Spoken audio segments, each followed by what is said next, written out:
श्रीमद् महाप्रभु जी वल्लभाचार्य जी के प्राकट्य उत्सव के उपलक्ष्य में मैं अर्णव सराठी आप सभी के समक्ष पुष्टि मार्ग जैसे अद्भुत भगवत सेवा मार्ग पर प्रकाश डालना चाहता हूँ। मेरी त्रुटियों को बालक की विकासशील बुद्धि समझकर सुधारने की कृपा करें। महाप्रभु जी का जीवन बड़ा ही रोचक व अनुकरणीय है।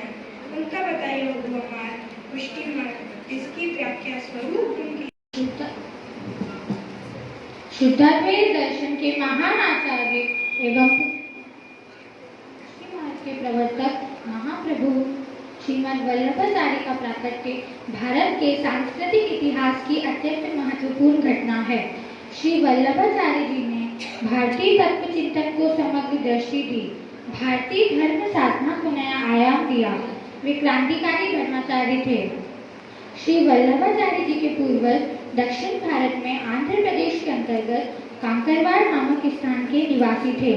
वल्लभाचार्य जी का प्रादुर्भाव विक्रम संवत 1535 वैशाख कृष्ण एकादशी रविवार को दक्षिण भारत के कांकरवाड़ में तेलंग ब्राह्मण श्री लक्ष्मण भट्ट जी की पत्नी इलम्मा गारू के गर्भ से हुआ। जब बालक रूप में वे जन्मे तब वे मृत समान अथवा निश्चेष थे। यह देख उनकी माताजी इलम्मा गारू तो बेसुध हो गई। वह पिता लक्ष्मण भट्ट जी का भी हृदय मानो टूट गया। पिता ने अत्यंत वेदना भरे हृदय से बालक को निष्प्राण समझकर शमी वृक्ष के कोटर में ले जाकर रख दिया। माता की वेदना की कोई सीमा नहीं थी। वह फिर बेहोश हो गई। थके हुए श्री लक्ष्मण भट्ट की भी आंख लग गई। उन्हें स्वप्न में यह प्रतीत हुआ मानो भगवान स्वयं कह रहे हैं कि जिस बालक को मृत मानकर त्याग दिया है उस बच्चे के रूप में भगवान स्वयं तुम्हारे घर पधारे हैं। लक्ष्मण भट्ट चौंक कर जाग गए। इधर माता को भी होश आया और वह कहने लगी, मुझे मेरे लाल के पास ले चलिए। तब माता इलम्मा गारू अपने पति श्री लक्ष्मण भट्ट के साथ उसी शमी के वृक्ष के पास पहुंची जिसके कोटर में शिशु को मृत समझकर रख दिया था। वह स्थान धधकते हुए अग्निकुंड के समान लग रहा था। वात्सल्यमयी माँ आग के घेरे की परवाह न करते हुए उस वृक्ष के कोटर में जा पहुंची। वहां का दृश्य देखकर माता के आनंद की कोई सीमा नहीं थी। वृक्ष के खोल में सुंदर शिशु सकुशल था। माता पिता उस निधि को पाकर प्रफुल्लित थे, गौरवान्वित थे। इसी कारण इन्हें अग्नि का अवतार कहा गया। श्रीमद् वल्लभाचार्य भगवान श्री कृष्ण के अनुग्रह को ही पुष्टि करते हैं। किसी भी जीव के लिए शास्त्रों में ज्ञान व भक्ति रूप दो साधन बताए गए हैं। ये दोनों भी ज्ञान व भक्ति विधि साधन कहे जाते हैं जिससे मर्यादा भक्ति की प्राप्ति होती है। परंतु इन साधनों के बिना ही भगवान अपने स्वरूप से जब मुक्ति प्रदान करते हैं तो उसे पुष्टि मार्ग कहते हैं। अब मैं आपके समक्ष पुष्टि मार्ग की कुछ विशेषताएं साझा करना चाहती हूँ। पुष्टि संप्रदाय अन्य भारतीय संप्रदायों से भिन्न है। यह मार्ग वैदिक मार्ग से भी भिन्न है। यह एक विशिष्ट मार्ग है जिसमें अन्य संप्रदाय के अनुयायी तभी प्रवेश कर सकते हैं जब वे इस संप्रदाय के गुरु द्वारा ब्रह्म संबंध ग्रहण कर ले तथा इस मार्ग के गुरु का अनुग्रह संपादन करें। दूसरा, ब्रह्म संबंध दीक्षा विधि के बाद शिष्य को उसकी अभिलाषा के अनुकूल गुरु भगवान श्री कृष्ण के बाल भाग का नवनीत चौर्य आदि विभिन्न लीलाओं के अनुसार विभिन्न स्वरूप में से एक स्वरूप प्रदान करते हैं। मूर्ति या चित्र इस तरह अपने सेवक को देने से पूर्व गुरु उसे अपने स्पर्श द्वारा पुष्ट करता है। गुरु सेव्यानि ज्ञानम सिद्धयति, अर्थात पुष्टि मार्ग में गुरु के स्पर्श से इस तरह पुष्ट स्वरूप की सेवा का विधान है। वल्लभ संप्रदाय में अपने ठाकुर की अंतरंग सेवा उस ठाकुर का सेवक ही कर सकता है, अन्य नहीं। बहिरंग सेवा भी परिवारगण तभी कर सकते हैं जब उन्होंने शरण मंत्र की दीक्षा ली है। पुष्टि मार्ग में भगवान जीव की योग्यता पात्रता का विचार नहीं करते, वे तो अविलंब को अंगीकार कर लेते हैं। अतः यह कहा जा सकता है कि संसार में दैहिक दैविक व भौतिक दुखों से दुखी प्राणियों के लिए पुष्टि मार्ग वह साधन का पथ है जिस पर चलकर व्यक्ति कष्टों से मुक्त होकर श्री कृष्ण की भक्ति के अलौकिक स्वरूप को पाकर धन्य हो जाता है। जय श्री नाथ जी, धन्यवाद। को अपने प्रभु को छोड़कर अन्य के सेवन तथा स्वयं चल के उनके पास जाना अथवा उनके पास मांगने की प्रार्थना आदि बिल्कुल नहीं करनी चाहिए। इस तरह अन्याश्रय नहीं करने से यह तात्पर्य है कि पूर्ण पुरुषोत्तम भगवान श्री कृष्ण का आश्रय छोड़कर लौकिक सुख प्राप्ति अथवा दुख निवृत्ति के लिए किसी अन्य देवी देवता आदि का पूजन, सेवन, आराधना, व्रत, जप, मंत्रानुष्ठान आदि नहीं करना। आज श्री महाप्रभु जी की वाणी का गुणार्थ नहीं समझने भाग्यशाली रही है कि यहाँ भगवान के दिव्य विभूतियों का समय समय पर अवतरण होता रहा है। शुद्धाद्वैत ब्रह्मवाद के महान आचार्य और पुष्टि मार्ग के प्रवर्तक जगत गुरु महाप्रभु श्री वल्लभाचार्य जी का प्राकट्य भारत के धार्मिक सांस्कृतिक इतिहास की एक महत्वपूर्ण घटना है। श्री वल्लभाचार्य जी ने भारत के दार्शनिक चिंतन व धर्म साधना को नया आयाम दिया और वैष्णव धर्म की कृष्ण भक्ति को अपूर्व विशिष्टता प्रदान की। चैत्र कृष्ण एकादशी संवत 1535 को भगवान श्रीनाथ जी के मुखारविंद का प्राकट्य हुआ और उसी दिन रायपुर के चंपारण में पिता लक्ष्मण भट्ट और माता इल्लमागारू के पुत्र के रूप में महाप्रभु वल्लभाचार्य जी का जन्म भी हुआ। स्वामी और सेवक के रूप में श्री जी और महाप्रभु जी का प्राकट्य एक अलौकिक घटना थी। दोनों का ही प्राकट्य भारत की जीर्ण शीर्ण अवस्था को सुधार कर भारतीय जीवन का पुनरुत्थान करने के लिए हुआ। अपने अध्ययन काल में ही वल्लभाचार्य जी की यह दृढ़ धारणा बन गई थी कि यह जो जगत है उसका निर्माण क्योंकि ब्रह्म से हुआ है और ब्रह्म ही सत्य है, अतः ब्रह्म से निर्मित यह जगत भी सत्य है। इसी एकात्मकता का पाठ महाप्रभु जी ने संपूर्ण संसार को दिया। महाप्रभु जी ने यह उद्घोष किया, जैसे यह सत्य है कि स्वर्ण धातु से बने पात्र और आभूषण सोने के ही होते हैं, उसी प्रकार ब्रह्म की इस सृष्टि में यह जगत भी सत्य है। वल्लभाचार्य जी के महत्वपूर्ण प्रसंगों में से एक विशेष प्रसंग मैं आपके सामने बताना चाहती हूँ, जो कि आज के प्रकोष्ठ में अनेक बालकों के द्वारा व्यक्त भी किया गया है, और ये प्रसंग है जगन्नाथपुरी का। जब वल्लभ भगवान जगन्नाथ जी के दर्शन के लिए गए तो एक विशाल धर्म सभा वहां जुड़ी हुई थी। इसमें विभिन्न संप्रदाय के विद्वान भी उपस्थित थे और उस समय वहां के राजा भी वहां उपस्थित थे। चर्चा कुछ प्रश्नों पर थी और उनमें से कुछ महत्वपूर्ण प्रश्न थे कि मुख्य शास्त्र कौन सा है, मुख्य देव कौन से हैं, मुख्य मंत्र कौन सा है और मुख्य कर्म क्या है। उपस्थित विद्वान अपने अपने मत प्रस्तुत कर रहे थे, लेकिन कोई भी सर्वमान्य मत को प्रस्तुत नहीं कर पा रहा था। और उस समय उस अनिर्णय की स्थिति में धर्म सभा में राजा से उन्होंने सम्मिलित होने की चेष्टा की और उन्होंने अपने प्रश्नों का उत्तर कुछ इस प्रकार दिया कि भगवान श्री कृष्ण के द्वारा गाई गई श्रीमद् भगवद गीता ही एकमात्र शास्त्र है। श्री कृष्ण ही एकमात्र देव हैं। श्री कृष्णम शरणम मम ही एकमात्र मंत्र है और भगवान श्री कृष्ण की सेवा ही एकमात्र कर्म है। लगभग सभी विद्वान इस निष्कर्ष से सहमत थे, लेकिन कुछ महापंडित जो अपने आप को विद्वान मानते थे वो इसके लिए प्रमाण चाहते थे। और ऐसा कहा जाता है कि प्रमाण प्राप्ति के लिए भगवान के मंदिर में कागज, कलम और दवा श्री जगन्नाथ जी के निज मंदिर में रख दिए गए और द्वार बंद कर दिए गए। कुछ समय बाद जब पट को खोला गया तो कागज पर एक श्लोक लिखा था, जिससे श्री वल्लभ द्वारा दिया गया निष्कर्ष प्रमाणित होता था। और वो श्लोक था, एक शास्त्र देव की पुत्र गीतम, एको देवो देव की पुत्र, एको मंत्र तस्य नामानि यानि कर्मापि एकम तस्य देवस्य सेवा।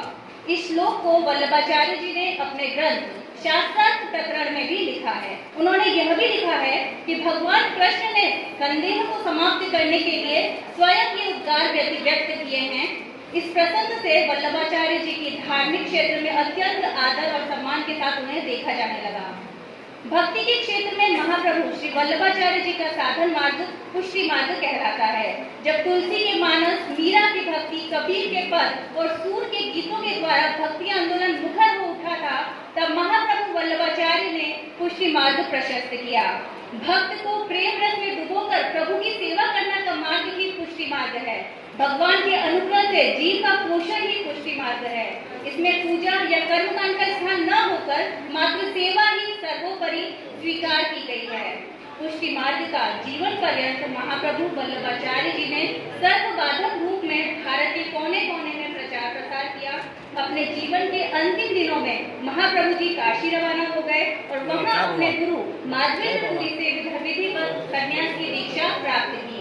उन्होंने अपने पुत्रों गोपीनाथ जी और विठलनाथ जी को अंतिम उपदेश दिया कि भगवान श्री कृष्ण ही सब प्रकार से हमारे सर्वस्व हैं। पूर्ण समर्पण और निष्काम भाव से यदि सेवा करें तो सभी के कार्य सिद्ध होंगे। उसके बाद करीब 40 दिन तक वे निराहार रहे। अपने जीवन के 52 वर्ष 2 मास 7 दिन भारत भूमि की सेवा कर आषाढ़ शुक्ल संवत 1587 को उन्होंने गंगा में जल समाधि ली। महाप्रभु जी ने लोगों को एक ऐसा मार्ग प्रशस्त किया जिसके बल पर व्यक्ति विपरीत स्थिति में भी आत्मबल के साथ शांत, मनोहारी और धैर्यवान बन सकता है। ऐसे श्री महाप्रभु जी को मेरा कोटि कोटि नमन। धन्यवाद। चैत्र शुक्ल नवमी को काशी में हुआ। उन्होंने श्री विष्णुचित्त जी, पिता श्री लक्ष्मण भट्ट जी तथा श्री माधवेंद्र यति जी के पास शास्त्रों का अध्ययन किया। संवत 1558 आषाढ़ शुक्ल पंचमी को श्री महालक्ष्मी के साथ उनका विवाह हुआ।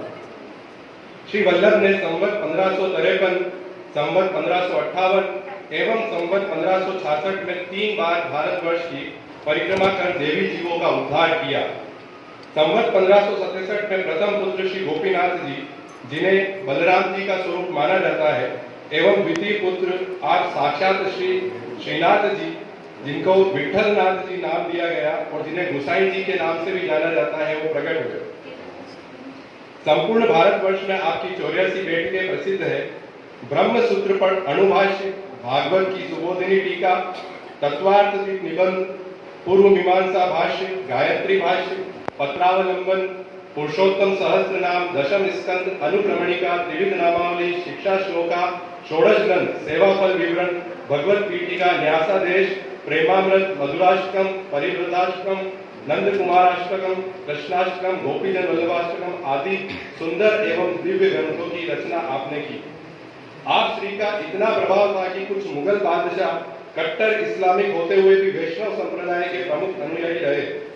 तत्कालीन मुगल बादशाह सिकंदर लोधी आप श्री के व्यक्तित्व से इतना प्रभावित हुआ कि सर्वश्रेष्ठ कलाकार, जिसका नाम होनहार था, द्वारा आप श्री का रंगीन चित्र बनवाया, जो कई वर्षों तक बादशाहों के शाही महलों में प्रदर्शित रहा। किशनगढ़ के महाराजा रूप सिंह जी द्वारा अफगानिस्तान पर विजय प्राप्त करने पर यह चित्र उन्हें इनाम के रूप में दिया गया। यह आज भी किशनगढ़ में विद्यमान है, जिसकी नित्य सेवा होती है। मुगल बादशाह अकबर वैष्णव संप्रदाय से इतना प्रभावित हुआ कि अपने सिर पर वैष्णव तिलक एवं गले में तुलसी माला धारण करता था। यह आचार्य चरण के प्रागट्य का एक ऐतिहासिक पक्ष है, जो कि सभी वक्ताओं द्वारा समान रूप से ही बताया जा सकता है, क्योंकि किसी भी महापुरुष का इतिहास तो एक ही होता है, इसमें हम कुछ परिवर्तन नहीं कर सकते। परंतु जो दूसरा पक्ष है, वो भावात्मक पक्ष, उस पर आप श्री की कृपा से ही बोला जा सकता है। अतः आप श्री के चरणों में वंदन करते हुए मैं भावात्मक, जो कि राष्ट्रात्मक पक्ष है, उस पर कुछ बोलना चाहता हूँ। जिस प्रकार श्री कृष्ण के प्रागट्य का कारण केवल कंस के वध को बताया जाए तो मेरे मत में यह संकीर्ण होगा, क्योंकि रसात्मक प्रभु श्री कृष्ण का जन्म तो मूलतः रामावतार में दंडकारण्य में जिन ऋषि मुनियों ने रामचंद्र जी से यह वर मांगा था कि जिस प्रकार आपने पति रूप में सीता जी को सुख दिया है, उसी प्रकार हमें भी यह सुख प्रदान करें। तब रामचंद्र जी ने आज्ञा की थी कि अभी मैं मर्यादा पुरुषोत्तम हूँ, अतः आपका यह मनोरथ मैं द्वापर युग में श्री कृष्ण के रूप में पुष्टि पुरुषोत्तम, जिसकी कोई मर्यादा नहीं होगी, तब मैं आपका मनोरथ पूर्ण करूंगा। तो वे ही ऋषि गोपिकाओं के रूप में ब्रज में प्रकट हुए। मूलतः उन्हें पति रूप में सुख देने के लिए श्री कृष्ण का प्रागट्य है। उसी प्रकार आचार्य चरण का प्रादुर्भाव भी केवल मायावाद का खंडन करने हेतु नहीं, वरन देवी जीवों के उद्धार हेतु पुनः नित्य लीला में ले जाने हेतु हुआ है। आप श्री स्वयं स्वामिनी स्वरूप है। उनके स्वयं भूतल पर प्रकट होने का मूल कारण यह है कि आपके साथ यदि कुछ घटित होता है तो उसका वर्णन आपसे बेहतर कोई दूसरा नहीं कर सकता। अतः आप स्वयं अपनी लीलाओं का वर्णन करने, अपने जीवों को सुनाने के लिए पधारे, क्योंकि उनसे पहले सुखदेव जी ने भागवत प्रकट कर दी थी, लेकिन भागवत प्रकट होने के बाद भी जो जीव भगवत प्राप्ति नहीं कर पाए, उन्हें पतित कहा गया। इसीलिए सर्वोत्तम स्तोत्र में महाप्रभु जी का नाम एक पतित पावन कहा गया है। सगुण दास जी ने अपने कीर्तन में भी गाया है, लीला होती जूनी नाथ, जोपे श्री वल्लभ प्रभु प्रकट न होते, वसुधा रहती सूनी नाथ। कि यदि श्री वल्लभ प्रभु भूतल पर प्रकट नहीं होते तो श्री कृष्ण की जो रसपूर्ण एवं निष्काम लीला है, वो जूनी अर्थात पुरानी या लुप्त प्राय हो जाती और ये धरती सूनी रह जाती। श्री हरिराय चरण ने भी वल्लभ साखी में आज्ञा की है कि कलयुग ने सब धर्म के द्वारे रोके आए, श्री वल्लभ खिड़की प्रेम की निकस जाए तो जाए। कि कलयुग इतना बलवान है कि जो भी धर्म है, जितने भी धर्म यहाँ विद्यमान है, उन सब के द्वारे तो कलयुग ने रोक लिए हैं। सिर्फ अब वल्लभ नाम की खिड़की ऐसी है जिससे आप या कोई भी जीव भगवत प्राप्ति कर सकता है। और खिड़की से अगर आपको निकलना है तो उसका एक सीधा सा नियम होता है कि खिड़की से निकलने के लिए आपको झुकना पड़ता है। और यह पुष्टि मार्ग में जो निस्साधन मार्ग होते हुए भी एक साधन महाप्रभु जी ने बताया है कि दैन्य, तो दैनिक होता है झुकना। तो उस खिड़की वल्लभ नाम की खिड़की से आप प्रवेश होकर भगवत प्राप्ति कर सकते हैं। यह श्री वल्लभ ही है जिनकी कहानी से पुष्टि पुरुषोत्तम हम जैसे जीवों के घर में विराज रहे हैं। और जसोदा मैया और गोपियों द्वारा सिद्ध की हुई सामग्री बहुत मनोहर करने के बाद भी जो नहीं आरोपते, वो सिर्फ वल्लभ की कहानी से हमारी जली हुई रोटियां भी हमारे घर में आरोप रहे हैं। ऐसे श्री वल्लभ को मैं बारंबार प्रणाम करता हूँ, साष्टांग दंडवत करता हूँ। और अंत में मैं बस यही कहना चाहता हूँ कि कृपा कटाक्ष निहारो श्री वल्लभ, कृपा कटाक्ष निहारो, जो बनी आवे सहज विमुक्ता, का करे जीव विचारो श्री वल्लभ, कृपा कटाक्ष निहारो। जय श्री कृष्ण। मेरे आलेख का विषय है मनोविज्ञान के चितेरे श्री वल्लभ और पुष्टि। जहाँ से ज्ञानियों के ज्ञान और विज्ञानियों का विज्ञान शुरू होता है, वहां से पुष्टि मार्ग का एबीसीडी शुरू होता है। मनोविज्ञान के मार्गदर्शक आचार्य श्री वल्लभ कहते हैं कि पुष्टि मार्ग एक अकेला मार्ग है जो आपको साफ साफ कहता है मंदिर जाए, ठाकुर जी की सेवा करें, गुरु की सेवा करें, लेकिन अपेक्षा किसी से नहीं करें। दुनिया का यह सबसे अनूठा मार्ग है जो आपको भगवान से सेवा पूजा के बदले कुछ मांगने का निषेध करता है। क्योंकि पुष्टि मनोविज्ञान कहता है कि कामना पूर्ति के भाव से किया जाने वाला कोई भी कार्य, चाहे वह अलौकिक हो या लौकिक, निरर्थक है और भटकाने वाला है। क्योंकि किसी भी किए जाने वाले कार्य के पीछे के हेतु अगर कामना है तो उस कामना की पूर्ति न होने पर हमारी आस्था उस कार्य करने से उठ जाएगी या मन में अस्थिरता भी आ जाएगी। हमारा मन मजबूत नहीं होता, या कहे कि सभी का मन होता कि भूखे भजन न रोए गोपाला, रख अपनी कंठी माला वाले भाव का जबकि पुष्टि मार्ग इस प्रवृत्ति का निषेध करता है, यानी बिना आकांक्षा कार्य करने का समर्थन करता है। एक माँ कभी भी किसी भी परिस्थिति में बालक के सामने रोती नहीं और बालक से मांगती नहीं, बल्कि बालक को कुछ चॉकलेट वगैरह देती है। यही महाप्रभु जी ने सच्ची बाल कृष्ण की उपासना बताई है। तुझसे क्या मांगू भगवान, तुझसे क्या मांगू भगवान, बिन मांगे ही देता रहता तू है कृपा निदान। वह हमारे को बिना मांगे ही देता है और मांगने पर जो देगा वह हमारे को बिना मांगे ही देता है और मांगने पर देगा, यह भरोसा नहीं है, उसी का नाम भगवान है। एक दृष्टांत से महाप्रभु जी का सिद्धांत समझ में आता है। एक सेठ की लड़की, एक सेठ के दो लड़कियां थी, एक की शादी किसान से करवाई और दूसरे की शादी कुमार से करवाई। जेठ का महीना है, गर्मी पड़ रही है और किसान की लड़की किसान से शादी करवाई। वो बहन कहती है, हे भगवान मेरी फसल सूख रही है, बरसात बरसाओ। और उधर कुमार से जो शादी करवाई है उसी की बहन कहती है, हे भगवान मेरे मटके कच्चे हैं, बरसात मत बरसाना। तो बताइए भगवान किसकी आपूर्ति करे? इसलिए हमारे को जो देता है भगवान वो बिना मांगे देता है। भगवान किसकी प्रार्थना स्वीकार करे? आज हमारे देश में स्कूलों की संख्या बढ़ रही है, मंदिरों की संख्या बढ़ रही है, कथाकारों की संख्या बढ़ रही है, परंतु व्यक्ति के जीवन में अपेक्षित परिवर्तन नहीं हो रहा। क्या कारण है इसका? क्योंकि केंद्र में स्वार्थ है, जबकि वल्लभ ने केंद्र में सिर्फ भगवान को रखा, सिर्फ और सिर्फ भगवान को रखा। प्राण जब कंठ में अटक जाए तो भी आजीविका के लिए भागवती नहीं करे, यह श्री वल्लभ ने निषेध किया है। और आज क्या हो रहा है? गजलकार दूषण के शब्दों में कुछ पंक्तियां मैं प्रस्तुत कर रहा हूं आपके सामने। हो गई है पीर पर्वत सी पिघलनी चाहिए, इस हिमालय से कोई गंगा निकलनी चाहिए। सिर्फ हंगामा खड़ा करना मेरा मकसद नहीं, मेरा मकसद है कि ये सूरत बदलनी चाहिए। अर्थात जीवन में परिवर्तन होना चाहिए। परिवार सभा मंत्रिमंडल के तत्वाधान में ये जो प्रतियोगिता आयोजित की जा रही है उसका लक्ष्य हमारे जन जन के जीवन में श्री वल्लभ के विचार आचरण में आए और हम पुष्टि मार्ग के प्रोडक्ट बने। पुष्टि मार्ग कहता है हमेशा अपने भाग्य का उदय हो, हमारे आसपास सुखद और अभयप्रद माहौल बने का प्रयास करना ही वैष्णवता है।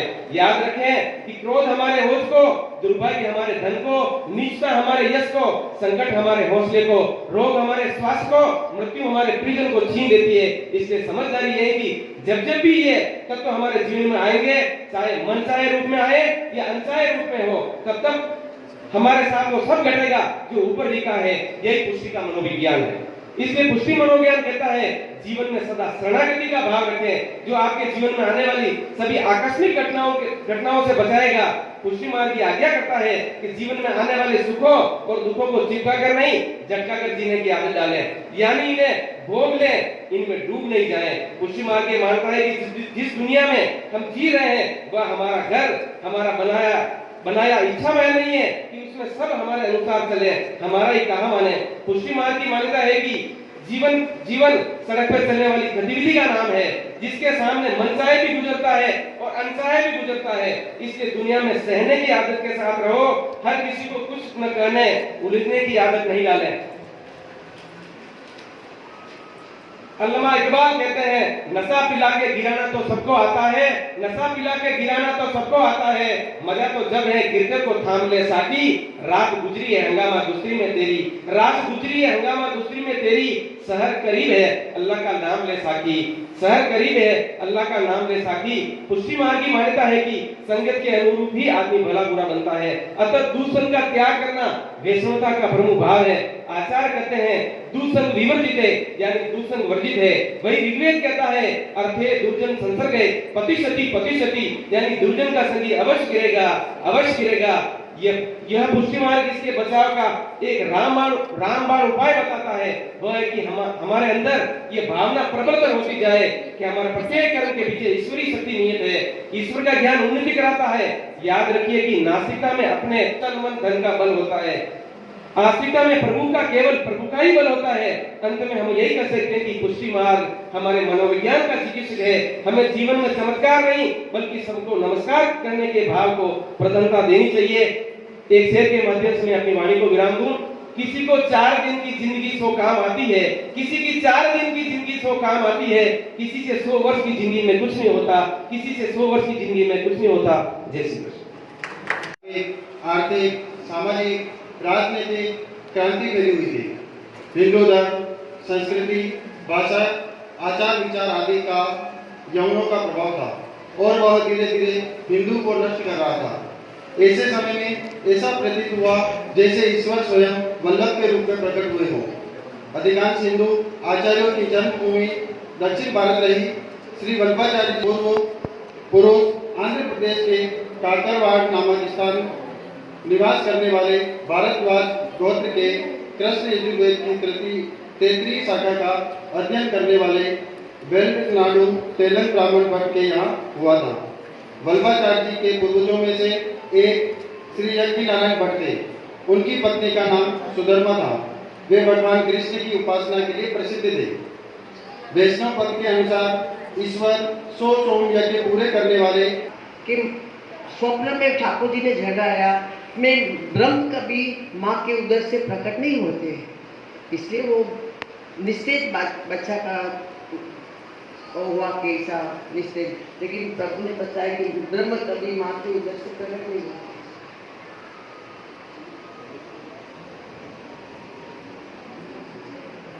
श्री वल्लभाधीश की धन्य धन्य जी राजाधिराज महाराज महामंगल स्वरूप कोटि कोटि कंदर्प लावण रूप प्रभु श्री नंद नंदन के अंतकरण पुष्टि सृष्टि विधाता माता महालक्ष्मी रमण शुद्धाद्वैत पुष्टि भक्ति मार्तंडम करुणा सिंधु उदार कल्पतरु श्री महाप्रभु जी का प्राकट्य।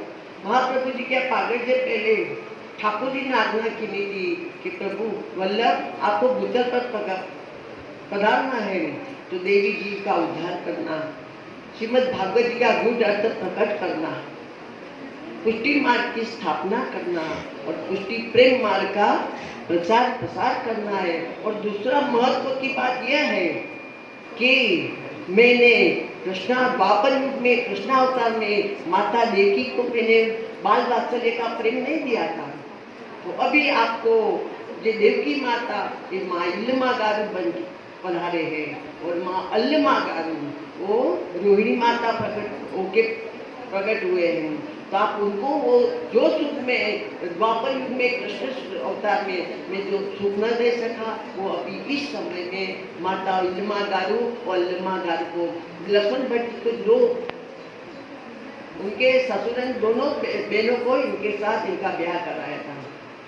इसके लिए भी खास महत्व की बात ये है कि इल्मा गारू को और अल्लमा गारू को माता देवकी जी और माता यशोदा को जो सुख दिया था वह सुख देने के लिए भी आपको पधारना है। महाप्रभु जी प्रकट हुए, प्रभु आप प्रकट हुए, प्रकट होके कितना कार्य किया, पुष्टि भक्तिपात की स्थापना किया, पुष्टि प्रेम लक्षणा भक्ति का वैष्णव को दान दिया और अनेक निराश लोगों को आशा का दीप जलाया, जो निर्बल थे उनको आपने बलवान बना दिया, जो क्रोधी थे उनको आपने दया का सिंधु बना दिया, जो आलसी थे उनको आपने कर्म प्रधान बना दिया। प्रभु आपने कितना काम किया, कितना काम किया, छोटी उम्र में आपने कितना काम किया प्रभु। तो प्रभु प्रेम लक्षणा भक्ति का दान दिया तो क्या किया प्रभु, आप भूतल पर लगा के प्रेम का मार्ग को प्रकट किया, प्रकट करके प्रभु के साथ एकदम तादृश्य पर वो आपने हमारे में प्रकट किया। और प्रभु ये आनंद पाने के लिए आपने अष्टप्रहर की सेवा प्रकट की। अष्टप्रहर की सेवा में मंगला, श्रृंगार, ग्वाल, राजभोग, उत्थापन, भोग, आरती और शयन, ये चार समय। तो जिस तरह प्रभु आपने जिस प्रकार से लीला की ली उन प्रकार आपने नाम धारण किया। तो प्रथम आपको श्री गोवर्धन नाथ और श्री कृष्ण सच्चिदानंद, द्वापर में कृष्ण सच्चिदानंद, तो कलयुग में श्री गोवर्धन धारी प्रभु और पुष्टि युग में श्री वल्लभ विठल गिरधारी। तो प्रभु आपने जो लीला की तो लीला के अनुसार आपने नाम धारण किया। तो मंगला की झांकी तो श्रीमद नवनीत लाल प्रभु जी का भाव की, तो नवनीत लाल प्रभु श्री विठलेश प्रभु जी का सेव्य स्वरूप। फिर दूसरी झांकी श्रृंगार की और नवनीत लाल प्रभु हाल में श्री नाथ द्वारा में विराजे सेव्य स्वरूप श्री विठलेश प्रभु जी का।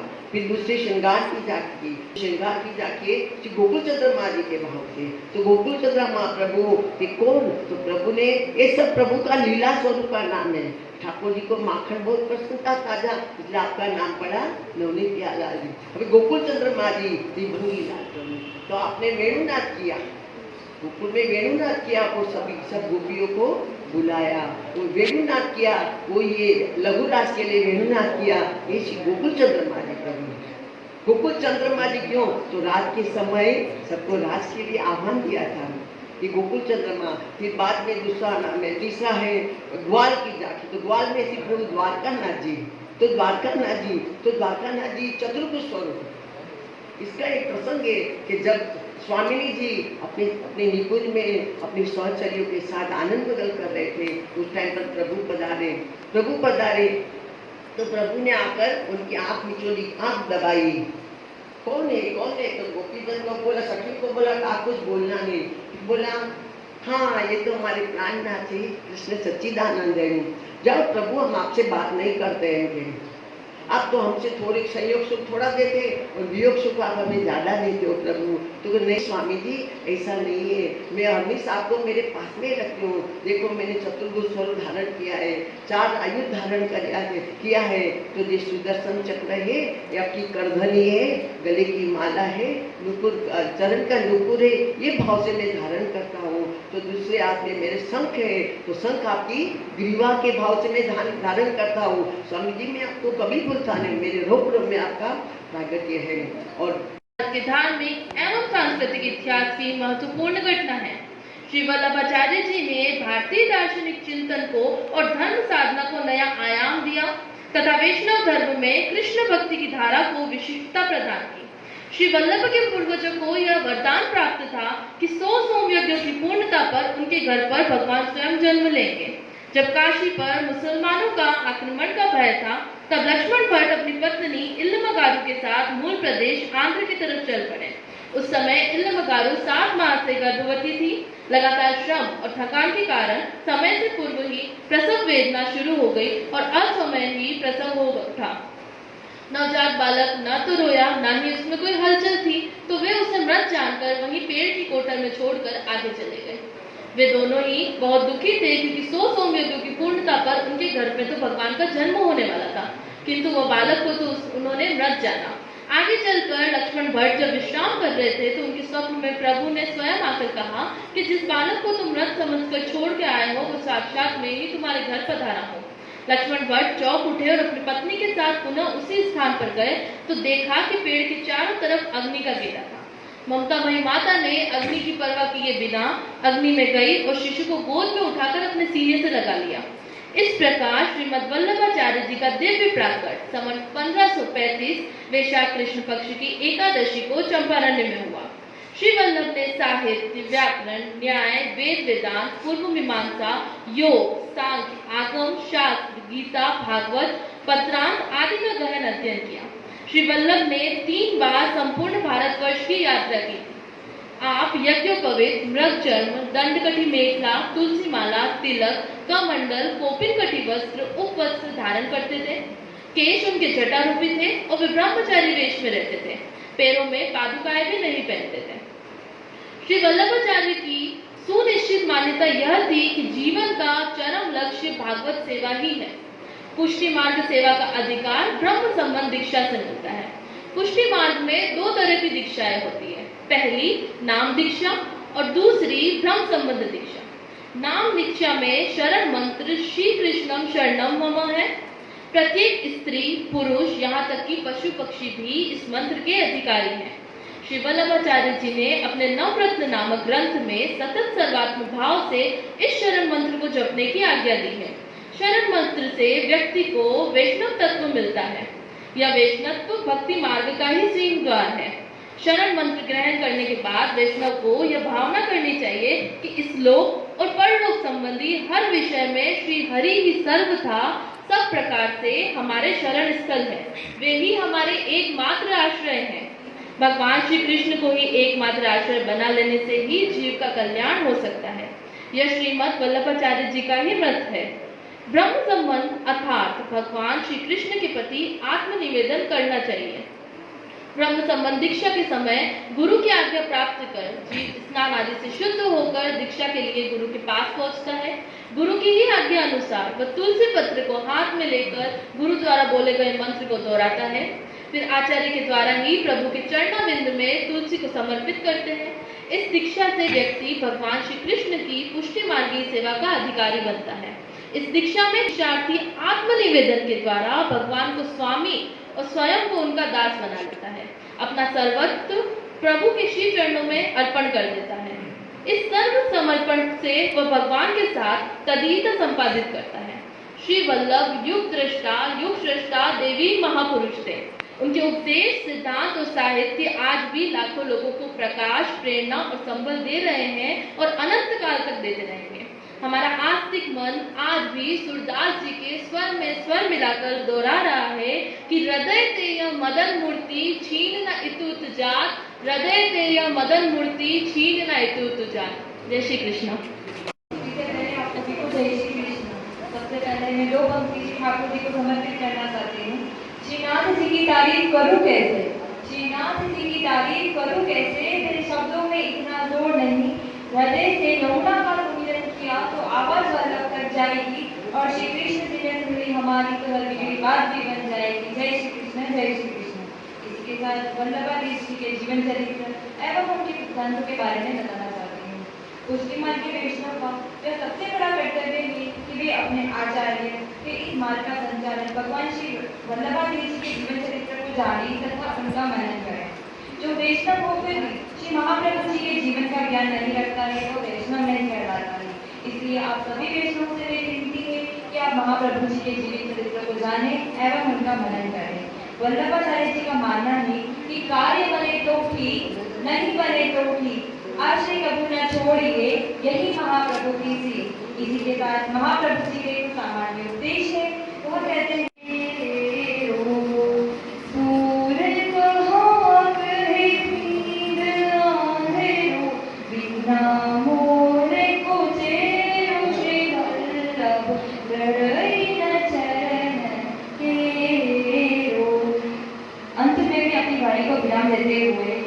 पंक्तियां वल्लभा जी को समर्पित करती हूँ। इनकी चरण शरण में आकर, इनकी चरण शरण में आकर दुख राशि बिसारिए, इन क्रांति नाशक चरणों में सिर बार बार नमाइए, सिर बार बार नमाइए। जय श्री कृष्ण। जीव की प्रवृत्ति मात्र भगवत ग्रह द्वारा ही संभव है। श्री महाप्रभु वल्लभाचार्य जी के पुष्टि मार्ग, अनुग्रह मार्ग का यही आधारभूत सिद्धांत है। पुष्टि भक्ति की 3 उत्तरोत्तर अवस्थाएं हैं: प्रेम, आसक्ति और व्यसन। मर्यादा भक्ति के भागवत प्राप्ति शमनगामी साधनों से होती है, किंतु पुष्टि भक्ति में भक्त को किसी साधन की आवश्यकता न होकर मात्र भगवत कृपा का आश्रय होता है। मर्यादा भक्ति स्वीकार करते हुए भी पुष्टि भक्ति की श्रेष्ठ मानी गई है। यह भगवान की मन की निरंतर स्थिति है। पुष्टि भक्ति का लक्षण यह है कि भगवान के स्वरूप की प्राप्ति के अतिरिक्त भक्त अन्य किसी फल की आशंका न रखे। पुष्टि मार्ग ये जीव की दृष्टि भक्त सेवार्थ ही है। भगवत रूप सेवार्थ तत्तीनार्थ कवे प्रेम पूर्वक भगवत सेवा भक्ति का यथार्थ स्वरूप है। भक्ति प्रेम पूर्विका सेवा भागवतीय आधार कृष्ण स्तु भगवान स्वयं पर। भगवान कृष्ण ही सदा सर्वदा सेव स्मरणीय तथा कीर्तनीय है। ब्रह्म के साथ जीव जगत का संबंध निरूपण करते हुए उनका मत था कि जीव ब्रह्म का संघर्ष अंश है, जगत भी ब्रह्म का संघर्ष है। अंश एवं अंशी में भेद न होने के कारण जीव जगत और ब्रह्म में परस्पर अभेद है। अंतर मात्र इतना है कि जीव में ब्रह्म का आनंद आवृत रहता है, जबकि जड़ जगत में इसके आनंदश व चैतन्यांश दोनों ही आवृत रहते हैं। श्री शंकराचार्य के दैत्यवन केलवा दैत्य के आप सभी ने आज बहुत अच्छा अपना प्रस्तुतिकरण दिया है, और जो आप लोग जहाँ से भी ये पुस्तकों का सार लेके आए हैं, आप लोगों को ये जो पुष्टि मार्ग के बारे में जानकारी मिली, श्रीनाथ जी और वल्लभाचार्य जी के बारे में जो जानकारी मिली, इसको निरंतर और बढ़ाइए आप, क्योंकि ये जब चीज़ें अभी बहुत यहाँ पे क्षीण होती जा रही है, और जो यहाँ नाथद्वारा में बहुत अच्छी विद्वानों की परंपरा थी वो भी कम होती जा रही है। तो मैं चाहती हूँ कि आप लोग इस क्षेत्र में और अध्ययन करें, और केवल दूसरी किताबों को नकल करके नहीं पढ़ें, बल्कि आप अपना ज्ञान यहाँ पे करें। और इसके लिए हम लोगों ने एक रिसर्च का कार्यक्रम भी शुरू किया कि आप जो पुराने या नए या यहाँ के राजसमंद की या नाथद्वारा की जो भी परंपरा उसके बारे में आप रिसर्च करें। कल के अखबार में भी आया था कि जो दैनिक भास्कर उसमें लिखा हुआ था कि आपको विभिन्न विषयों में अगर कोई रिसर्च करने का, बड़े अच्छे निबंध लिखने का शौक है, तो आप लोग मुझसे संपर्क करिए। मेरा नंबर आप लोग लिख लीजिए 9887884942। और आप अलग अलग क्षेत्रों में अगर रिसर्च करने में इंटरेस्टेड हैं तो आपको इतने विद्वान हैं, और भी विद्वान पढ़े हैं। यहाँ पे अभी प्रदर्शनी लगाई जाएगी। मैंने अभी रमानाथ जी शास्त्री के लिखे हुए जो यहाँ पे पहले पूर्व विभागाध्यक्ष थे, 180 ग्रंथों को मैंने फिर से डिजिटल और नवीनीकृत किया है। तो ये सब काम बहुत ज़रूरी है। आप नई पीढ़ी को इसको जानना बहुत ज़रूरी है। तो आप लोग चाहें तो मेरा नंबर लिख लीजिए 9887884942, और आप लोग मेरे से संपर्क करें।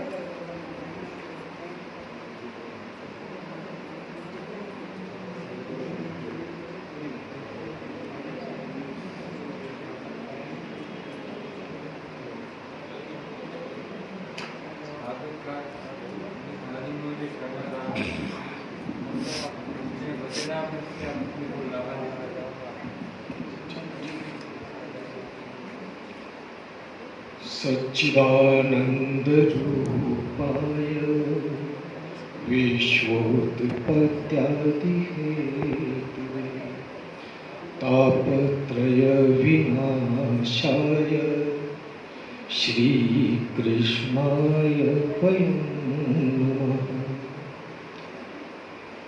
सारे जगत को पुष्टि मार्ग सा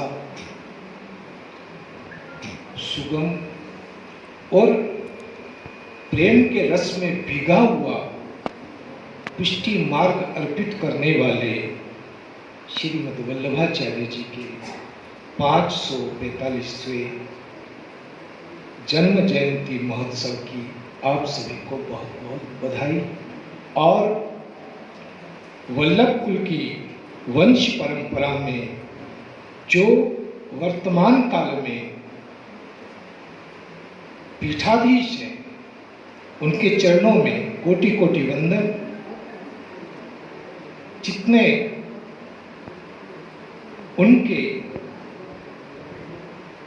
बाल गोपाल हैं, लालन हैं, उनके सबको कोटि कोटि वंदन। यहाँ आज निर्णायकों में बहुत ही सुंदर त्रिवेणी संगम हुआ है। हमारे भाई कन्हैयालाल जी जो शंखनाद के माध्यम से, सोशल माध्यम से कितना सुंदर, मैं प्रतिदिन देखता हूँ ठाकुर जी का श्रृंगार, उस दिन गाए जाने वाले पद और उस दिन ठाकुर जी को अरोगाए जाने वाले भोग का संक्षिप्त मगर बहुत ही सुंदर वर्णन हमको प्रतिदिन श्रवण करने को मिलता है। बहुत सुंदर। हमारे भाई शशिकांत जी महाकाली, हमारे भाई कैलाश जी, ये है पुष्टि। प्रभु मैंने क्या साधन किया है वो मैं बता देता हूं। चितवात पंथ रहे वो दिन राती। प्रभु मैं आपकी बात जोहता रहा, ये मेरा साधन है। मैं आपकी प्रतीक्षा करता रहा। चितवात पंथ रहे वो दिन राती, अब प्रभु देखी जुड़ानी छाती। जुड़ानी शब्द का अर्थ है शीतल होना। अब प्रभु देखी जुड़ा। प्रभु मैंने एक ही साधन किया है कि मैं बात जोहता रहा, अब आएंगे मेरे प्रभु, आएंगे मेरे ठाकुर, आएंगे मेरे ठाकुर आएंगे। राम कहते श्रवण इसी आश्रय से तू पा गया, वरना किसी यज्ञ हवन और वेद और इनके चक्कर में पड़ता तो हजारों कोस दूर होता मुझे।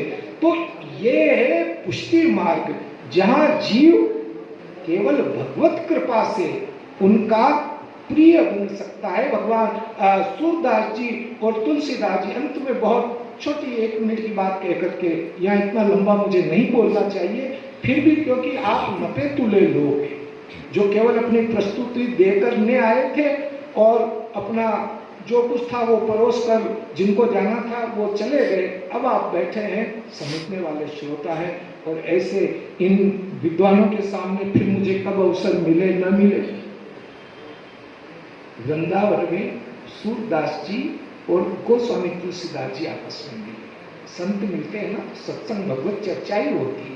और संतों की साम कथाओं में भी कहते हैं किसी संत के पास जाओ तो कभी भी सांसारिक चर्चा मत करो। वहां बैठ करके 2-4 लोग मिल जाते हैं और व्यापार की बात करते हैं, उसका शेयर गिर गया, उसका किसान होते हो तो उस बारिश कम हो गई, फसलें कम हो गई। संतों के चरणों में बैठकर ये सांसारिक बातें नहीं करनी चाहिए, केवल सत्संग। दोनों सत्संग कर रहे हैं तो अनेकों आपके हमारे जैसे मुमुक्षु लोग, जिज्ञासु लोग वहां आकर उन दोनों का सत्संग सुनने लगे। इतने में गांव की तरफ से एक हाथी संभवतया पागल हो गया। पागल एकदम से चिंघाड़ता हुआ आ रहा, लोग डर के मारे भाग रहे। वहां आए जहां सत्संग चल रहा था, उन्होंने कहा हाथी पागल हो गया, भागो भागो। सत्संग में बैठे हुए सारे लोग भाग गए, सारे लोग भाग गए, सारे लोग भागे। मगर अचरज की बात है कि बाबा सूरदास जी भी अपनी लाठी संभाल करके एक आदमी के कंधे पर हाथ रख करके वो भी भाग गए। तुलसीदास जी बैठे रहे। हाथी आया, तुलसीदास जी के सामने मस्तक को नवाया और एकदम जो उसमें क्रोध था, जो तम था, वो शांत हुआ और सिर को नुमाकर वो शांत होकर के वापस गांव की तरफ लौट गए। अब जो भाग गए थे, ये कथा कीर्तन में जो लोग इकट्ठे होते हैं वो ऐसे ही होते हैं कि जरा सा कुछ उनको तकलीफ पड़े कि ये उठ करके भागे, कुछ लेना देना नहीं। सारे लोग आए, चलो चलो हाथी चला गया है। सारे लोग आए तो एक आदमी बाबा सूरदास जी को भी पकड़ करके लाया और वहां बिठाया। तुलसीदास जी ने कहा, पूज्य श्री, उम्र में सूरदास जी बाबा तुलसी से बड़े हैं, ज्येष्ठ। उन्होंने कहा, बाबा आप मेरी बात को अन्यथा मत लेना। पागल हाथी आया, सब भागे, संसार वाले इनका जीवन भर ये भागते ही रहते हैं, मगर आप भागे। मेरी बात कहने का ये तात्पर्य नहीं है कि आप भागे और मैं नहीं भागा तो मैं आपसे कोई श्रेष्ठ हो गया, ज्येष्ठ हो गया। मैं आपको अच्छी तरह से जानता हूं बाबा, मैं निर्णय नहीं कर पा रहा हूं कि सब भागे मगर आप भागे। सूरदास जी ने कहा, तुलसीदास आप नहीं भागे, क्योंकि जानते हो कि आपका जो इष्ट है वो धनुर्धारी राम है। अगर हाथी आप पर आक्रमण करेगा तो आपके इष्ट बाण पर, धनुष पर बाण चढ़ाकर हाथी का वध कर देंगे, मगर भैया मुझे भागना पड़ता है क्योंकि मेरा इष्ट है, वो तो छोटा सा बालक है, उसकी रक्षा मुझे करनी पड़ती है। मैं उसको कहा हाथी से भिड़ा दूं। ये है ब्रह्म संबंध, जो संबंध जोड़ लिया, फिर उसके साथ बालक बनाकर रखे, फिर उसके सामने मारे यो कर दीजिए, हमारी यह इच्छा, हमारे छोरी हृदय ले जाए, हमारे ऊपर 2 बंगला और बन जाए, तो फिर आप नहीं समझे पुष्टिमान, नहीं समझे ब्रह्म संबंध। अगर उसको बालक माना है तो बालक की सेवा हमें करनी है, उसकी प्रसन्नता को हमें पोषित करना है, न कि अपने स्वार्थों की पूर्ति के लिए उनको श्रम देना है। आपने बड़े मनोयोग से सुना, उसके लिए आपको बहुत बहुत आभार। आप सबके भीतर बैठे हुए मेरे ठाकुर जी को बार बार वंदन। जय श्री कृष्ण। वचनामृत सिंचता कही अंतर दुख हारी, श्री वल्लभ की हो बलिहारी।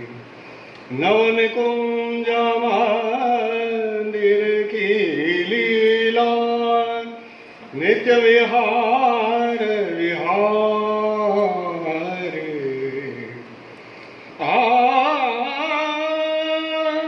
रसिक मन की आशा पूजी, हो तो शरण तिहारी। श्री वल्लभ की हो बलिहारी। अब जयकारा बोलेंगे जोर से। श्री वल्लभाधीश की जय, श्री गिरिराज धर की जय, आज के आनंद की जय।